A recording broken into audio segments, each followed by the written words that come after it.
Il y a une prière pour les autres qui est très particulièrement dirigée contre les mauvais esprits en eux. Mais pour la pratiquer, il faut tout d'abord être capable de discerner les symptômes de la présence de l'ennemi, puis savoir établir ce qui est de l'homme lui-même et ce qui est dû ou des mauvais esprits. Toute incertitude sur ce point affaiblira la puissance de la prière. Si le combattant a quelques doutes concernant la provenance de certains détails, certaines caractéristiques indiquant généralement la dualité chez la personne pour laquelle il prie, il demandera que le ou les mauvais esprits présents soient exposés, manifestés, pour que la victime connaisse la vérité, que lui-même puisse traiter directement dans la prière les causes exactes. Il pourra formuler cette simple prière: Seigneur, détruis cette œuvre du diable, ou que Dieu ouvre les yeux de cet homme sur les séductions de Satan qui l'environne. L'une des marques spéciales de la présence d'un mauvais esprit en quelqu'un ou avec quelqu'un, agissant sur quelqu'un ou par son moyen, quel que soit le degré de possession bénin ou aigu, c'est un antagonisme contre la vérité sur la puissance des ténèbres et les mauvais esprits. Antagonisme déraisonnable et irraisonné.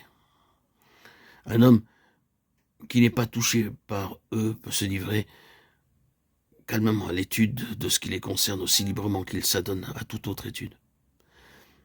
Il existe aussi chez ces personnes une résistance de la pensée ou de l'esprit à l'endroit de tel ou tel aspect de la vérité.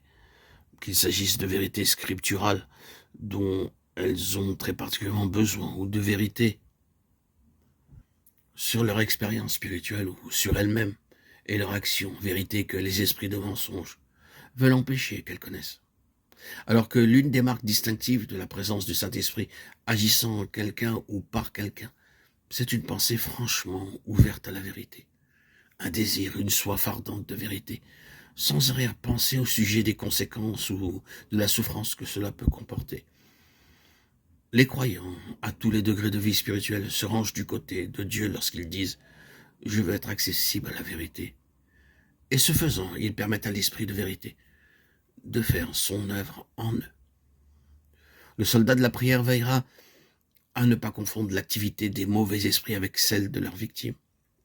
Leur activité est dans la personne, mais n'est pas de la personne, de sorte qu'elle ne se laissera pas distraire de l'action directe contre eux en blâmant celui chez qui ils ont obtenu un accès. Le croyant qui cherche à aider quelques personnes possédées par les mauvais esprits doit être prêt à voir ceci tordre dans la pensée de la victime, la vérité même dont elle a besoin pour sa délivrance. Ils dénatureront à ses yeux l'action de celui qui cherche à la secourir et veut la ramener à la liberté. Parfois, les esprits menteurs se servent de la vérité qui a pour but de délivrer le croyant séduit et qui le délivre malgré toutes les apparences du contraire pour le flageller sans merci. Le pauvre captif se sent alors positivement frappé de coups aussi réels que si la lanière touchait vraiment son corps. Il lui semble que les paroles de celui qui lui communique la lumière dont il a besoin et qu'il a désiré lui causent de profondes blessures. Mais s'il refuse de se laisser ébranler par la souffrance, s'il s'empare de la vérité, s'il l'utilise immédiatement en prière et combat contre l'ennemi, il a saisi l'épée de la victoire.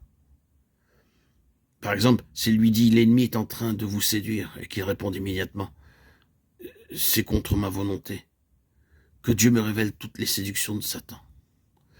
Il a donc saisi séance tenante l'arme de la victoire.